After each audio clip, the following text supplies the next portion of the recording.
विज्ञान पढ़ते हैं। उपधातु खनिज और अयस्क, ये भी धातु और धातु के ही चैप्टर का है। धातु और अधातु के बारे में से पिछले वीडियो में हम अच्छे से समझाए थे कि धातु क्या है और धातु क्या है, कैसे भी देखे के ही बता देंगे कि ये धातु है और ये अधातु है।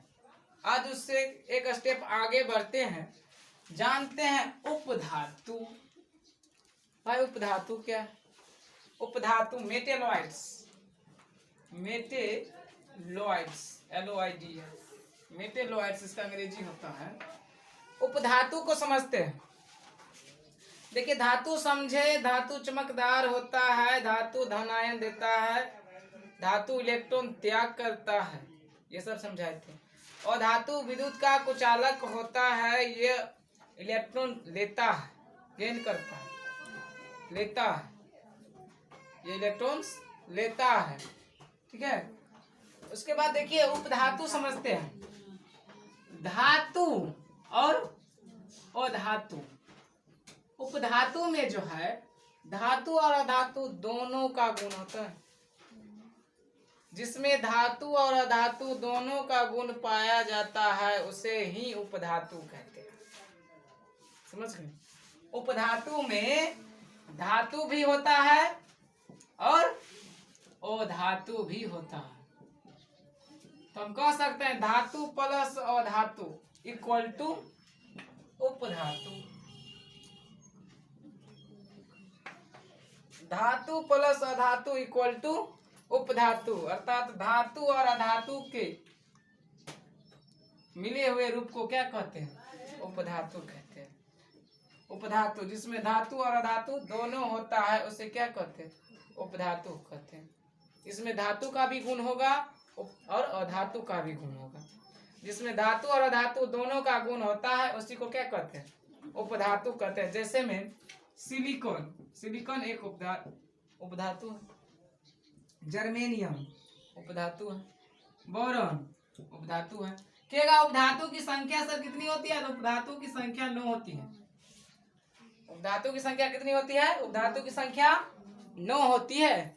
चलिए उपधातु की संख्या होती है 9। उपधातु में धातु और अधातु दोनों का गुण पाया जाता है। जैसे सिलिकॉन, जर्मेनियम, बोरॉन, ये सब क्या है?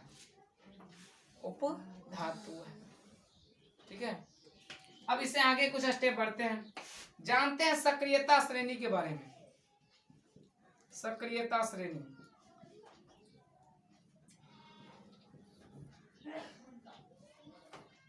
सक्रियता श्रेणी के बारे में समझते हैं। चलिए देखिए सक्रियता श्रेणी में क्या होता है? धातुओं को या तो घटते क्रम में या तो बढ़ते क्रम, धातुओं को या तो घटते क्रम में या तो बढ़ते क्रम में यदि हम सजा देते हैं तो उसी को कहते हैं सक्रियता श्रेणी।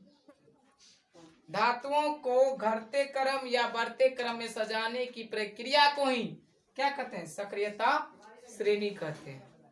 धातुओं को घटते एवं बढ़ते क्रम में सजाने की प्रक्रिया को ही क्या कहते हैं? सक्रियता श्रेणी कहते हैं।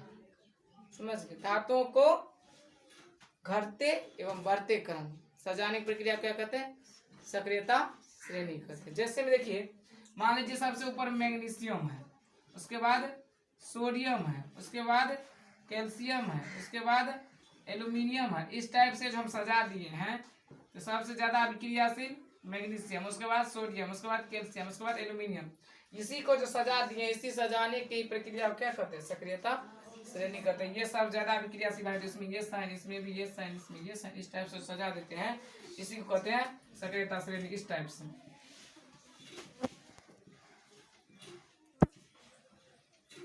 चलिए देखिए इस टाइप से सजा देना ही, बढ़ते या घटते क्रम में सजा देना ही क्या कहलाता है? सक्रियता श्रेणी कहलाता है। मतलब ये इससे ज्यादा अभिक्रियाशील है, ये इससे ज्यादा अभिक्रियाशील है, ये इससे ज्यादा अभिक्रियाशील। ठीक है, ये कम है, ये भी कम है, ये भी कम है, सब ज्यादा ये। अब इससे कुछ आगे बढ़ते हैं। अब समझते हैं भैया खनिज क्या है, खनिज कहाँ से आया, खनिज में क्या सब होता है वो जानते हैं। चलिए देखिए खनिज के बारे में जानते हैं। खनिज,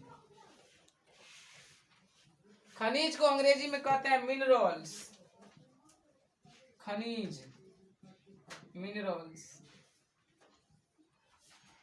मिनरल्स, खनिज के बारे में जानते हैं। अब देखिए होता क्या है, बहुत सारे पेड़ पौधा गिर जाता है, धरती के अंदर दब जाता है, बहुत सारे मनुष्य, बहुत सारे जानवर, जीव जंतु सब क्या होता है, पृथ्वी के अंदर दब जाता है। बाढ़ आया, पृथ्वी के अंदर दब गया, क्या पृथ्वी के अंदर दब जाता है।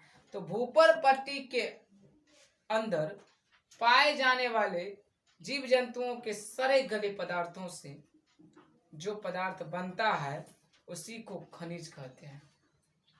समझ गए? जीवों के या पेड़ पौधों के सड़े गले, जो सरगल करके पृथ्वी के अंदर जो पदार्थ बनता है उसी को क्या कहते हैं, खनिज कहते हैं। समझ गए? ऊपर पट्टी यानी पृथ्वी के अंदर पाए जाने वाले जीव जंतुओं या पेड़ पौधों के सड़े गले पदार्थों से बने पदार्थ को क्या कहते हैं, खनिज कहते हैं। क्या कहते हैं, खनिज कहते हैं। ठीक है, अब समझते हैं अयस्क को। हम सिर्फ समझा रहे हैं, आप लोग आसानी से लिख सकते हैं। अयस्क को अंग्रेजी में क्या कहते हैं, ओर्स। अयस्क, अयस्क एक खनिज ही है। अयस्क एक खनिज ही है। तो वह मगर कैसा खनिज है, तो वैसा खनिज जो कम खर्च पर और आसानी से प्राप्त हो जाता है उसे ही अयस्क कहते हैं। खनिज बहुत महंगा आता है, बहुत महंगा महंगा खनिज आता है।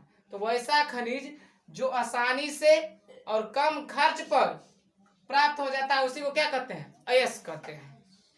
वैसा खनिज जो कम खर्च पर और आसानी से प्राप्त हो जाता है उसी को क्या कहते हैं, अयस्क। जैसे हेमाटाइट, बॉक्साइट, क्रायोलाइट, ये सब क्या है, अयस्क है। तो चलिए आज के लिए इतना ही। इससे आगे अगले वीडियो में फिर से लेकर के आएंगे।